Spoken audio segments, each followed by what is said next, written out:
법정의 공기가 무겁게 내려앉아 있었다.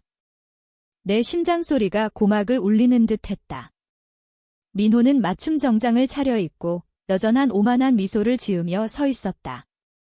그의 변호사는 이 모든 게 일상적인 절차라는 듯 비웃음을 머금고 있었다. 나는 조용히 앉아 테이블 아래에서 떨리는 손을 꽉 쥐었다. 그의 어머니, 그 여자는 늘 그렇듯 나를 내려다보는 시선으로 노려보았다. 그러자 민호가 차갑고 연습된 목소리로 입을 열었다. 그녀는 내 재산만 노리는 여자일 뿐입니다. 그 말에 따라온 웃음소리. 나는 일어나 무릎을 곧게 펴고 판사의 눈을 똑바로 마주쳤다. 재판장님, 파리에서 서명한 혼전계약서를 제출하겠습니다. 그 후 이어진 침묵은 내가 기다려온 정이었다. 7년 전 우리의 삶은 완전히 달랐다. 우리는 서울의 좁은 원룸에서 신혼생활을 시작한 가난한 부부였다. 난방이 제대로 안 되는 그곳에서 수도꼭지가 새는 부엌에서 우리는 서로를 껴안고 버텼다. 그때는 그런 게 중요하지 않았다. 나는 민호를 온 마음으로 사랑했다. 그를 믿었고 그의 성공을 위해 불구덩이 속이라도 걸어갈 수 있었다. 실제로 그랬다. 민호는 사람들을 연결하는 앱을 개발해 세상을 바꾸겠다는 꿈을 품고 있었다. 그는 코드 플랫폼, 사용자 네트워크, AI 통합에 대해 어린아이처럼 열정적으로 이야기했다. 하지만 꿈은 월세를 내주지 않았다. 꿈은 식료품을 사주지 않았고 전기요금을 대신 내주지도 않았다. 민호에게는 한 푼도 없었지만 나에게는 있었다. 끈기. 나는 이미 2가지 일을 하고 있었다. 낮에는 동네 카페에서 서빙을 했고 밤에는 온라인으로 고등학생들을 과외했다. 그래도 부족했다. 민호가 앱 아이디어에 초기 자금을 필요로 한다고 했을 때 나는 망설이지 않았다. 3번째 일을 시작했다. 야간에 사무실 청소를 하며 거의 잠을 자지 못했다. 몸이 아팠다. 하지만 민호가 노트에 스케치하거나 낡은 노트북에 타이핑하는 모습을 볼 때마다 가슴이 벅차올랐다. 나는 단순히 일하는 게 아니었다. 우리의 미래에 투자하는 거였다. 그의 미래에. 우리는 가진 게 거의 없었다. 저녁은 라면이나 패스트푸드 햄버거를 나눠 먹었다. 소파는 중고였고 커피 테이블 대신 플라스틱 상자를 썼다. 난방이 끊기면 옷을 껴입었다. 하지만 나는 행복했다. 진심으로. 우리는 웃었고 계획을 세웠고 늦은 밤까지 꿈을 꾸었다. 모든 일이 끝난 후 세상이 조용해지면 나는 그의 옆에 누워 속삭였다. 언젠가 다 보상받을 거야. 내가 나 자신에게 하는 말인 줄은 몰랐다. 처음에 민호는 고마워했다. 내 이마에 입맞춤하며 나를 자신의 다이라고 불렀다. 전사라고, 앞으로 나아가는 이유라고. 하지만 서서히 안개가 스멀스멀 피어오르듯 변화가 시작됐다. 작은 것부터. 그는 내 교대 근무가 어땠는지 묻지 않았다. 원룸 청소도 돕지 않았다. 집에 와서 자신의 진척이 느리다며 불평했다. 내가 격려하려 하면 그는 쏘아붙였다. 넌 이해 못해, 지은아? IT 업계 사람이 아니잖아. 그러고 투자자들이 나타났다. 지역 인큐베이터의 작은 수표가 작은 보조금으로 이어졌고 대기업 멘토링 파트너십으로 커졌다. 나는 기뻤다. 마침내 우리의 희생이 결실을 맺는 거라고. 나는 직접 케이크를 구워서 그에게 주며 쪽지를 썼다. 미래 CEO에게 사랑하는 투자자로부터. 그는 웃었지만 예전의 따뜻한 웃음이 아니었다. 투자자. 과장하지 마, 지은아. 도와준 건 맞지만 그 한마디가 새벽 3시 교대 근무의 고통보다 더 아팠다. 민호가 성공에 가까워질수록 내가 사랑했던 그의 모습에서 멀어졌다. 그는 우리의 플라스틱 상자를 세련된 유리 테이블로 바꿨다. 갑자기 내 옷차림, 말투에 대해 의견을 내놓았다. 네트워킹 행사에 갈 때 좀 더 세련되게 행동하라고. 그의 어머니, 김 여사는 더 자주 방문했다. 그녀는 처음부터 나를 싫어했다. 초창기에는 나를 혈통 없는 여자라고 불렀다. 그녀의 찻잔을 치우다 우연히 들은 말이 지금은 괜찮지만 내가 성장하면 그녀는 안 맞을 거야. 이 그녀 말이 맞았나 보다. 하지만 그때 나는 여전히 희망을 붙잡았다. 스트레스 때문이라고 자신을 속였다. 성공이 감당하기 힘든 거라고. 안정되면 우리는 다시 돌아올 거라고. 하지만 우리는 결코 돌아오지 않았다. 공유했던 꿈이 그의 꿈이 됐고 나는 내가 세운 제국의 배경 속 그림자가 됐다. 하지만 나는 떠나지 않았다. 약함 때문이 아니라 맹세를 믿었고 우리의 여정을 믿었고 그를 믿었기 때문이다. 심지어 그가 나를 믿지 않을 때도. 이제 우리는 법정에 서 있다. 그가 내가 아무것도 안 했다고 주장하며 비웃고 그의 어머니가 금광 캐는 여자라고 응원하는 곳에서. 하지만 그들은 한 가지를 잊었다. 나는 그의 꿈에 자금을 댔을 뿐 아니라 영수증을 보관했다. 3년 차에 마침내 조류가 바뀌었다. 민호의 앱, 낡은 노트에 스케치되고 늦은 밤 타이핑된 코드줄들이 마침내 주목을 받기 시작했다. 지역 스타트업 블로그에 피처링됐고 엔젤 투자자가 나타났으며 또 다른 투자자가. 몇 달 만에 그의 메일함은 미팅 초대, 피치 요청, 무시당했던 사람들의 칭찬으로 가득 찼다. 나는 자랑스러웠다. 정말로. 그 소식을 듣고 원룸 복도에서 소리를 지르며 뛰어올라 그를 꼭 안아 숨이 막힐 만큼 끌어안았다. 그는 그때 웃었다. 그날 우리는 배달 음식으로 축하하며 거실에서 맨발로 춤을 췄다. 순간 내가 희생한 모든 게 마침내 결실을 맺는다고 믿었다. 민호를 위해서가 아니라 우리를 위해. 곧 우리는 서울 도심의 고층 콘도로 이사했다. 대리석 카운터톱, 바닥부터 천장까지의 창문, 나를 부인이라고 부르는 컨시어지가 있는 곳 5초 현실적이었다. 마지막 상자를 풀며 주위를 둘러보고 충만함의 파도가 밀려오기를 기다렸다. 오지 않았다. 왜냐하면 다른 게 도착했기 때문이다. 차가운 것.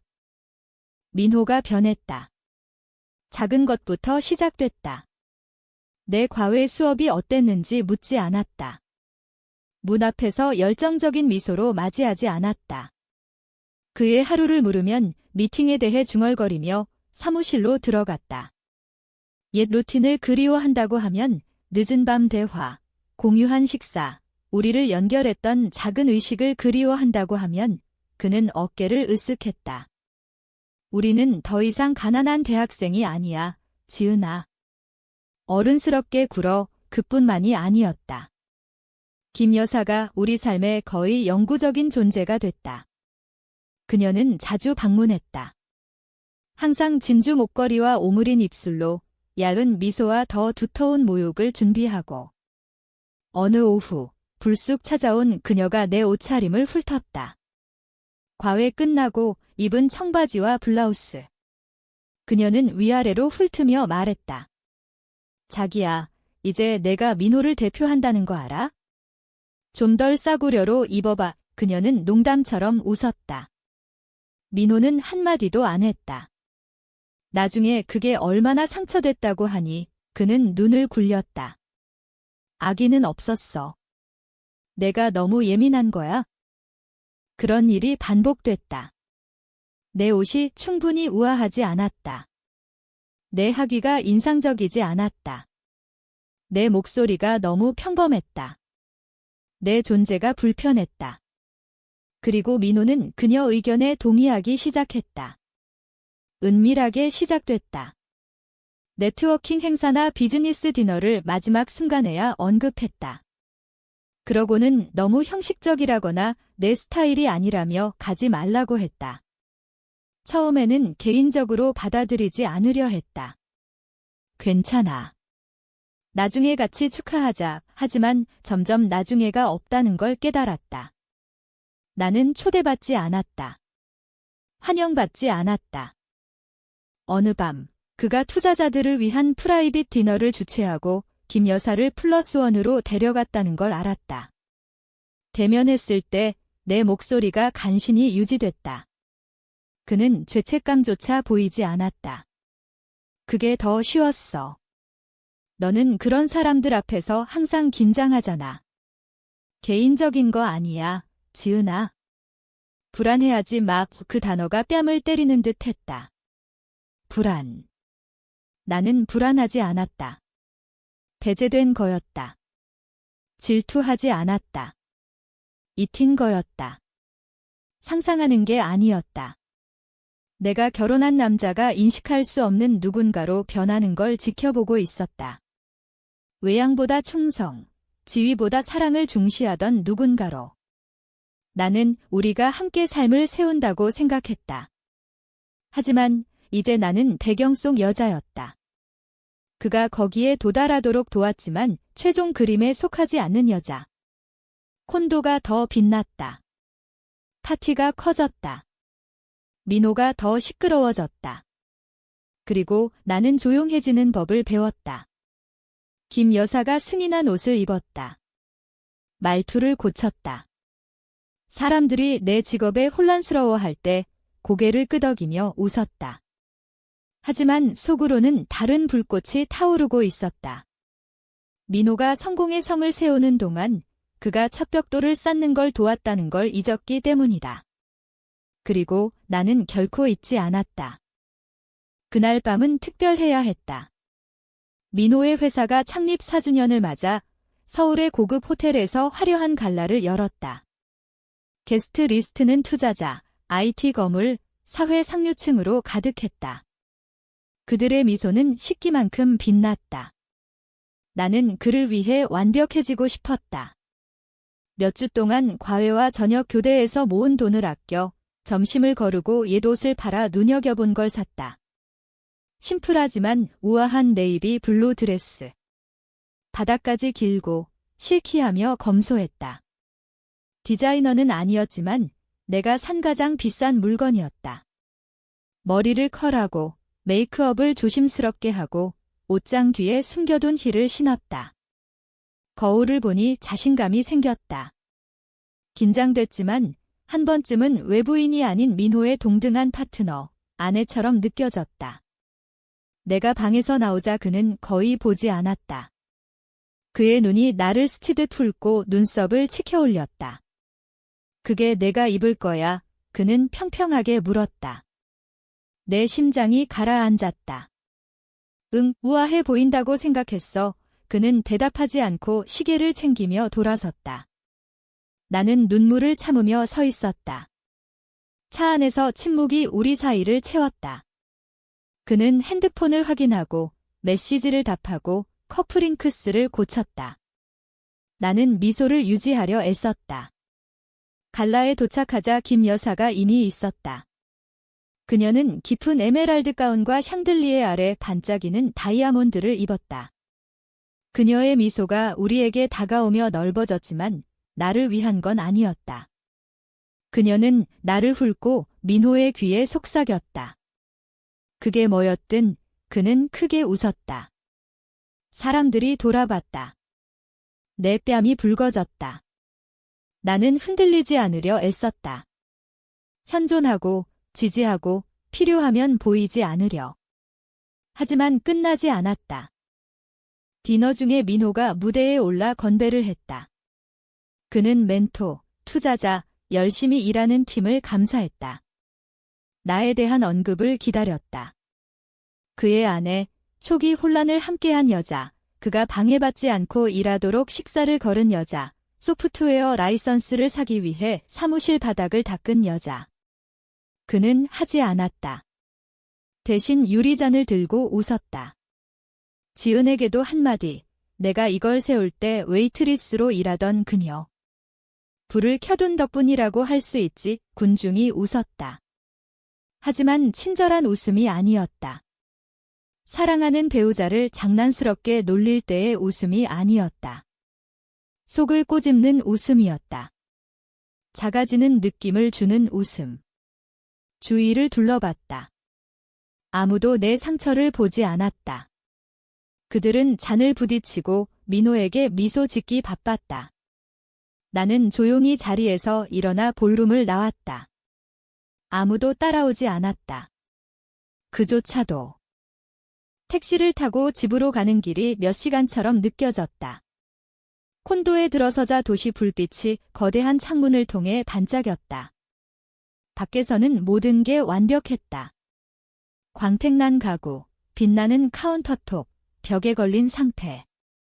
하지만 내 안에는 침묵만 남았다. 나는 여전히 드레스를 입은 채 침대 가장자리에 앉았다. 힐을 벗으려다 멈췄다. 눈물이 막을 수 없이 흘렀다. 그의 말 때문이 아니라 더 깊은 걸 깨달았기 때문이다.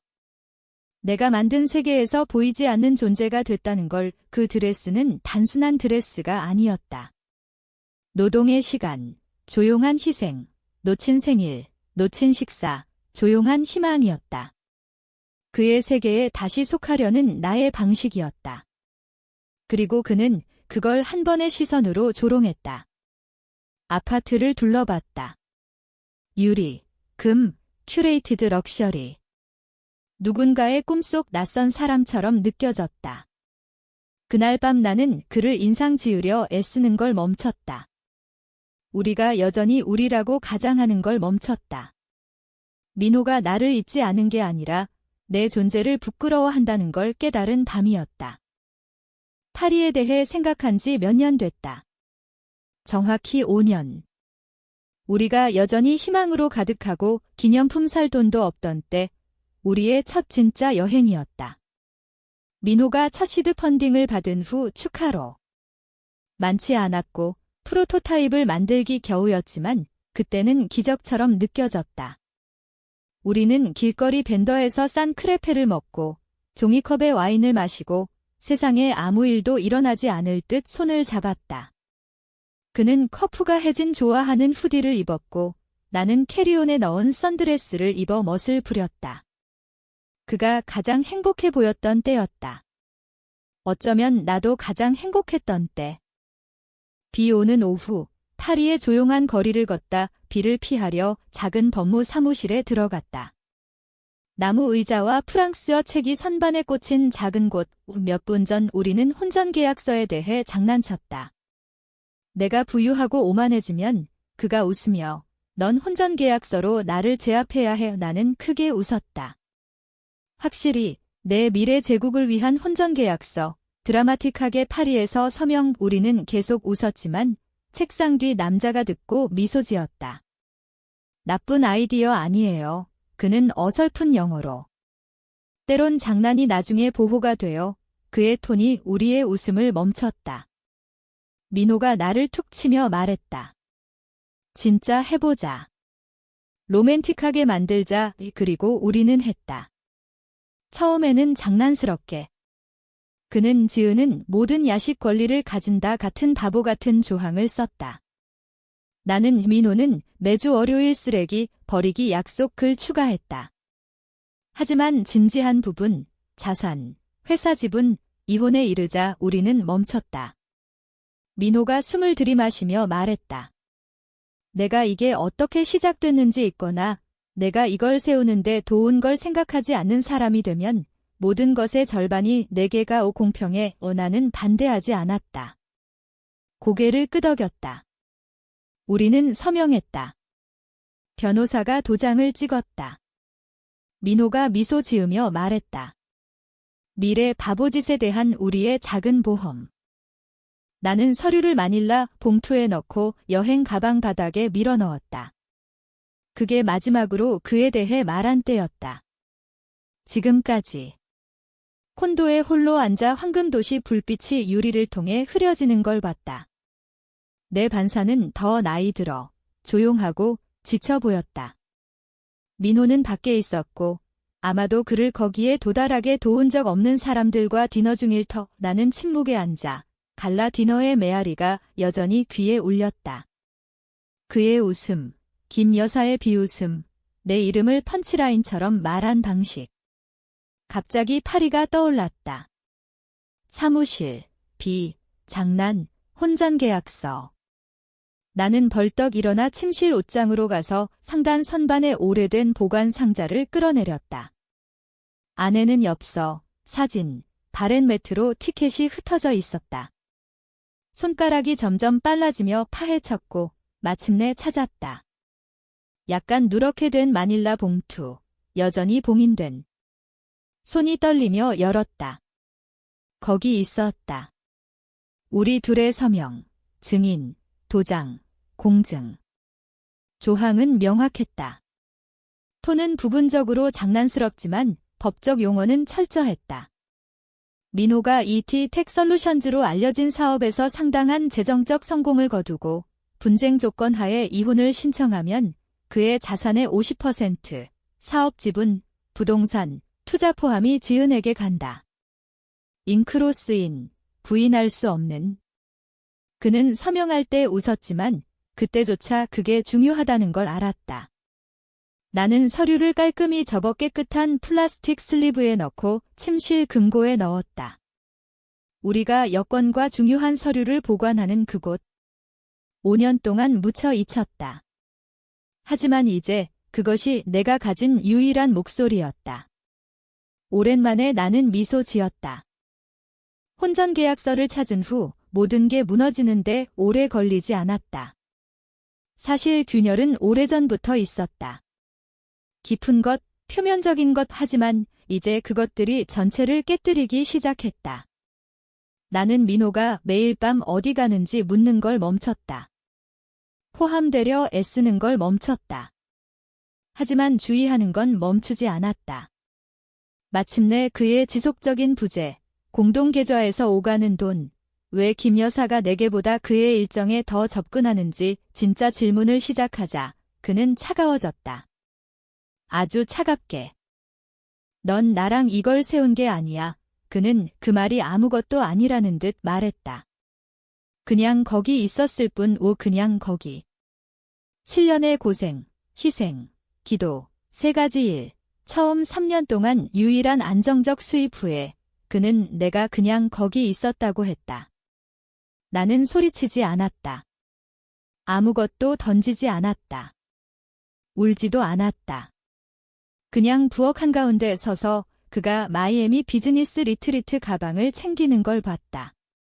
비즈니스가 아니라는 걸 알았다. 그의 핸드폰에 본 문자. 이번 주말 마침내 너만 가질 수 있어서 기대돼 세레나라는 누군가로부터. 하지만 언급하지 않았다. 아직. 그 주말에 나는 송달받았다. 정장 차림 2 남자가 피자 배달처럼 문을 두드렸다. 봉투에 겨우 들어갈 만큼 두꺼운 서류 더미를 건넸다. 이혼 청구, 청구인 민호. 피청구인 지은. 그는 단순히 이혼하는 게 아니었다. 모든 걸 소송했다. 회사 100%, 콘도, 2대의 차, 공동투자, 심지어 파리 거리 박람회에서 함께 산 예술품까지. 그리고 그의 주장, 내가 아무것도 기여하지 않았다. 그는 명망 있는 로펌의 변호사, 그레이디 씨를 고용했다. 나이든 회색 머리, 이미 이겼다는 듯 오만. 불만서에 내 직업을 나열했다. 온라인 학생과외, 파트타임 웨이트리스, 사무실 청소, 그리고 비본질적, 재정적으로 무시할 만하다고 라벨링. 그녀는 사업에 기여하지 않았다. 서류에 쓰여 있었다. 창립, 관리, 성장에 관여하지 않았다. 결혼에서의 역할은 감정적 동반자이지 경제적 가치가 아니다. 요약하면 나는 영광스러운 룸메이트였다. 그 말을 몇 시간 동안 바라봤다. 그는 나를 종이에 공개적으로, 의도적으로 지웠다. 그리고 김 여사, 그녀가 바로 뒤에서 모든 걸 먹였다. 그녀의 지문이 모든 페이지에 있었다. 그녀는 이 순간을 몇 년 기다렸다. 처음부터 싫어한 결혼을 깔끔히 끊기 위해. 하지만 그들이 모르는 건 내가 5년 전 파리 작은 사무실에서 이걸 준비했다는 거다. 나는 조용히 재판날을 기다렸다. 극적인 전화, 감정 폭발 없이 그의 도발 문자에도 응답하지 않았다. 그는 내가 빌거나 올 거라 예상했다. 하지만 아니었다. 대신 금고에서 봉투를 꺼내 기다렸다. 법정이 가득 찼다. 민호는 보상을 받을 준비된 남자처럼 들어왔다. 맞춤 차콜 정장. 그의 어머니가 바로 뒤에 앉아 진주가 빛나고 눈이 매처럼 좁혀졌다. 사건이 불리자 그레이디 씨가 먼저 일어났다. 이미 이겼다는 듯 앞으로 나섰다. 재판장님, 그는 가짜 우려로 시작했다. 금전적 착취 사례입니다. 제 의뢰인 민호 씨는 회사를 맨땅에서 세웠습니다. 피청구인 지은 씨는 창립의 역할이 없고 상당한 재정 기여도 없습니다. 그는 페이지를 넘겼다. 사무실 청소, 온라인 과외. 그건 기여가 아닙니다. 재판장님. 생존일 뿐 이텍 솔루션즈와 무관합니다. 갤러리에서 웃음이 나왔다. 김 여사가 비웃었다. 민호는 팔짱 끼고 앉아 경멸 가득한 눈으로. 그리고 나는 일어나 차분하고 침착하게 봉투를 들고. 재판장님, 내 목소리가 소음을 뚫었다. 이 서류를 증거로 제출하겠습니다. 날카로운 눈과 단단한 목소리의 여성 판사가 집행관에게 가져오라고 손짓했다. 이게 뭐지? 판사가 물었다. 나는 부드럽게 미소 지었다. 5년 전 파리에서 서명한 혼전 계약서입니다. 그 방이 헐떡였다. 민호가 앞으로 숙이며 혼란스러워했다. 그레이디 씨가 더듬었다. 무슨 혼전 계약서? 김 여사의 얼굴이 창백해졌다. 판사가 눈썹을 치켜올리고 읽기 시작했다. 그리고 그 순간 모든 침묵, 희생, 무시 후에 나는 마침내 그들 모두보다 크게 말했다. 법정의 침묵은 내가 경험한 어떤 것과도 달랐다. 무겁고 어색한 게 아니라 폐에서 공기를 짜내는 종료. 진실이 너무 커서 숨쉬기조차 두려운 종료. 라미레즈 판사가 안경을 고치며 서류를 읽었다. 그녀의 눈이 깔끔하게 타이핑된 페이지를 훑고 마지막 단락에서 멈췄다. 5년 전 파리에서 서명한 혼전계약서, 공증, 프랑스 면허 변호사 도장, 이중 국적법에 따라 국제적으로 유효. 17조 민호가 상당한 사업 성공 후 이혼을 신청하면 모든 현재 자산의 50%, 부동산, 투자, 사업 지분, 지적재산 포함이 지은에게 이전된다. 명확하게 쓰여 있었다. 모호한 언어 없고 허점 없고 차갑고 단단한 법적 진실. 나는 원본을 보관했다. 번역했다. 재판 전에 다시 검증했다. 이제 판사 책상 위에 놓여 조용하지만 모든 걸 외치고 있었다. 민호가 여전히 조각을 맞추려 앞으로 숙였다. 이게 뭐야? 그는 그레이디 씨에게 속삭였다. 그는 기절할 듯 보였다. 김 여사의 턱이 살짝 벌어졌다. 한 번쯤 그녀가 할 말이 없었다. 판사가 천천히 올려다봤다. 민호 씨, 그녀가 차분하지만 힘있게 말했다. 이걸 서명했나? 민호의 눈이 나에게, 판사에게, 서류에게로. 저 기억 안 나요. 장난이었어요. 몇 년 전이에요. 서명했나? 그는 주저하며 삼키고 고개를 끄덕였다. 네, 그 한마디, 속삭인 내가 그가 몇 년 동안 입은 갑옷을 산산조각 냈다. 판사가 그의 변호사를 봤다.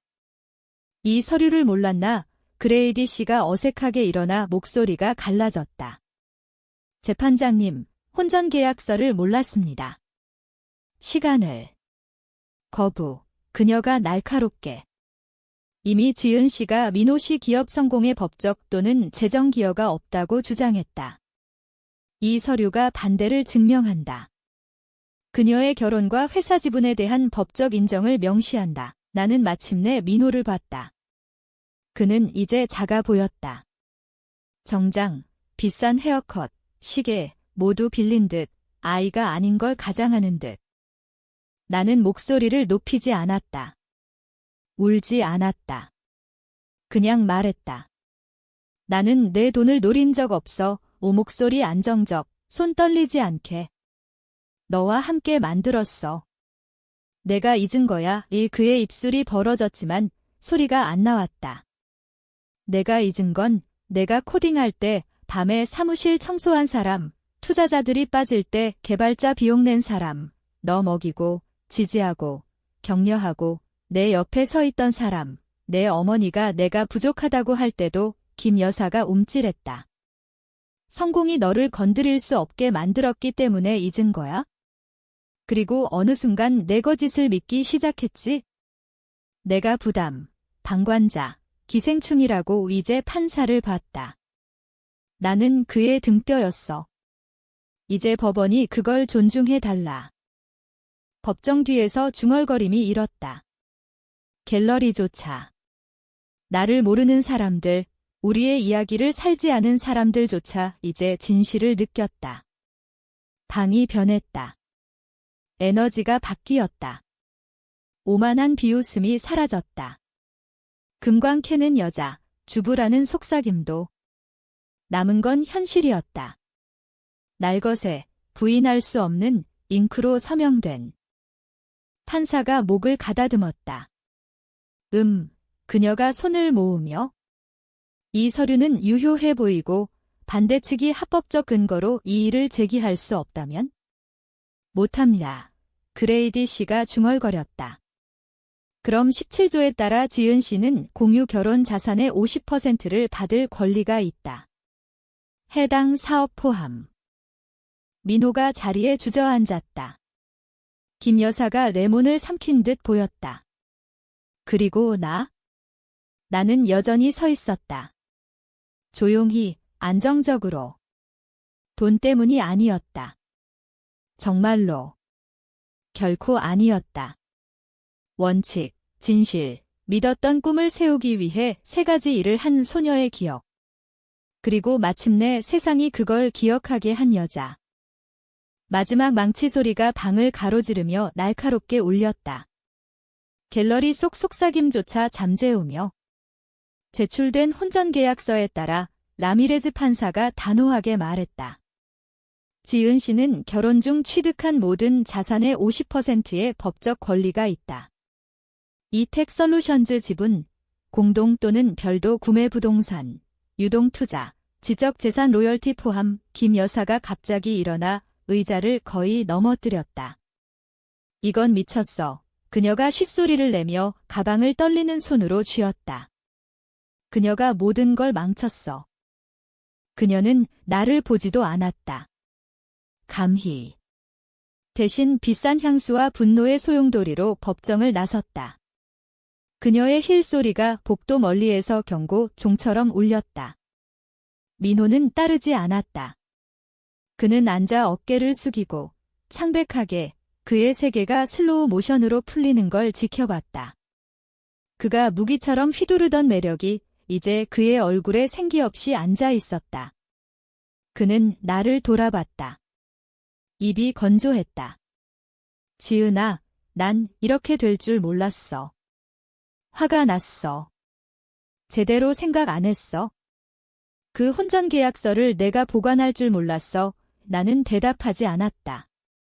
할 말이 남지 않았다. 분노 없고 만족 없고 그냥 침묵. 나는 물건을 챙겼다. 봉투, 가방, 일어났다. 민호를 지나칠 때 잠시 멈췄다.